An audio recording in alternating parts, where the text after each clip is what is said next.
या देशाच्या स्वातंत्र्याबाबतीत सुद्धा वक्तव्य केलेलं आहे। या विकृत माणसाने या राज्याचं, ह्या देशाचं वैभव, शाहू फुले आंबेडकर आम्ही जेव्हा म्हणतो तो विचार, त्या फुलेंचा सुद्धा अपमान केलेला आहे। या विकृत माणसाने ज्या महात्मा गांधींनी जगाला अहिंसेचा संदेश दिला, देशाच्या स्वातंत्र्यामध्ये अहिंसेच्या माध्यमातून ह्या देशाला स्वातंत्र्य मिळवून दिलं, आज महात्मा गांधी बापू म्हणून अख्ख्या देशभरामध्ये त्यांचा सन्मान केला जातो, अख्ख्या देशामध्ये त्यांना महात्मा म्हणून मानलं जातं, जगामध्ये मानलं जातं। ज्यांच्या समोर जग नतमस्तक होतं त्यांच्या बाबतीमध्ये गरळ ओकणारा हा विकृत माणूस, त्याचं नाव मनोहर कुलकर्णी उर्फ संभाजी भिडे असं त्याचं नाव आहे। आज मी आपल्याला सांगितलं होतं, मी इथून जाताना सभागृहामध्ये मी 289च्या माध्यमातून आम्ही ही चर्चा व्हावी सभागृहामध्ये, यासाठी मी आग्रह धरला होता। 289 हे आयुध विरोधकांचं फार महत्त्वाचं आयुध राहतं। एखादी घटना जी राज्याच्या दृष्टीने, समाजाच्या दृष्टीने अतिशय महत्त्वाची असते, त्या बाबतीमध्ये 289 माध्यमातून ती चर्चा घडवून यावी सभागृहामध्ये, असा अभिप्रेत आहे या आयुधा माध्यमातून, 289 माध्यमातून। परंतु वरच्या सभागृहाच्या सभापती नीलम गोरेजीने त्याला स्पष्टपणे नकार दिला। आजपर्यंत जेवढे आम्ही 289 मांडले त्याची कसलीही चर्चा झाली नाही। हा एक अन्याय आमच्यावर आहे, विरोधी सदस्यांवर अन्याय आहे। आज जवळजवळ 5 ते 6 289 होते। एखादा जरी 289 त्यांनी चर्चेला घेतला असता तर आम्ही समजू शकलो असतो, परंतु प्रत्येक 289 वर हा मी नाकारलेला आहे असं लोकशाहीमध्ये करता येत नाही। आणि म्हणून त्यांचा सुद्धा निषेध म्हणून आणि सरकारचा निषेध म्हणून आम्ही पूर्ण दिवसासाठी विरोधी पक्षाने, फक्त काँग्रेसने नव्हे, विरोधी पक्षाने आम्ही सभात्याग केलेला आहे। आज पूर्ण दिवस आम्ही कामकाजामध्ये भाग घेणार नाही।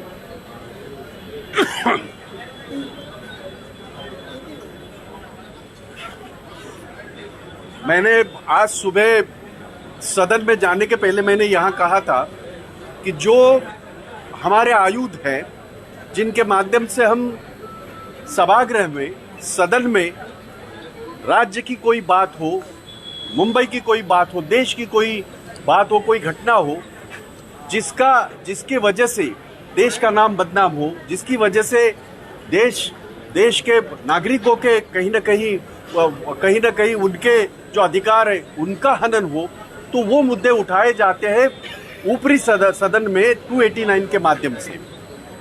मैंने एक 289 दिया था जिसके माध्यम से एक विकृत किस्म का इंसान इस महाराष्ट्र में घूम रहा है, जो खुद का नाम छुपाता है और संभाजी भिड़े का नाम लगाता है। उसका नाम है मनोहर कुलकर्णी, जो संभाजी भिड़े करके नाम लगाता है।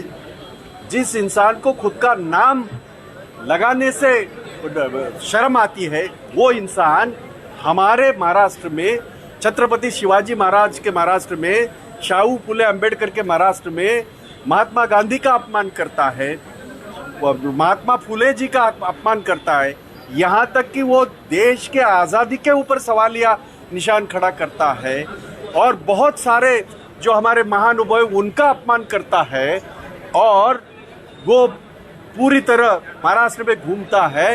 ये आरएसएस का एजेंडा चलाने वाला मनोहर कुलकर्णी, जो भिड़े के नाम से अपना नाम लगा रहा है, उसके प्रति मैंने 289 दिया था, जिसकी चर्चा सदन में होना जरूरी था। परंतु ये सबब आज तकरीबन 5-6 289 हमारे सदन में थे। तकरीबन ये तीसरा ये है वीक है कि जिसमें हमने हमेशा 289 वहाँ ये किया था, दाखिल किया था, जिसकी चर्चा हो। सदन की जो सभापति हैं नीलम गोरे जी, आज तक उन्होंने किसी भी 289 में चर्चा करने का हमें मौका नहीं दिया, जो कि विरोधियों का हक है, कानूनी हमारा हक बनता है। आज भी 6 289 थे, एक भी 289 के बारे में उन्होंने चर्चा वहाँ सदन में होनी चाहिए थी, वो होने नहीं दिए। वहाँ उप मुख्यमंत्री और सदन के नेता देवेंद्र फडणवीस आके उन्होंने कुछ खुलासा किया, हमने उनको ये कहा था इसकी चर्चा होने दो और उसके ऊपर सरकार का पक्ष क्या है वो कर सकते हैं, बट वो उन्होंने नहीं किया। उन्होंने बस आते ही हमने ये किया वो किया, सारी बातें यहाँ वहाँ की उन्होंने कहना शुरू कर दिया। तो ये विरोधियों का आवाज इस तरह से नहीं दबाया जा सकता।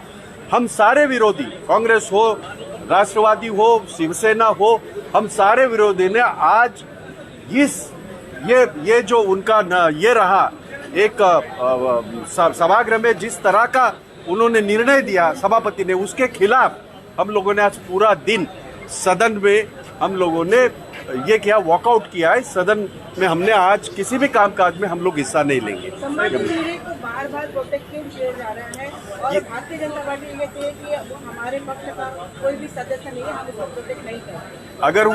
अगर वो नहीं कर रहे हैं तो उसका असली नाम क्यों नहीं लेते? आप लोग को भी क्यों नहीं लेते?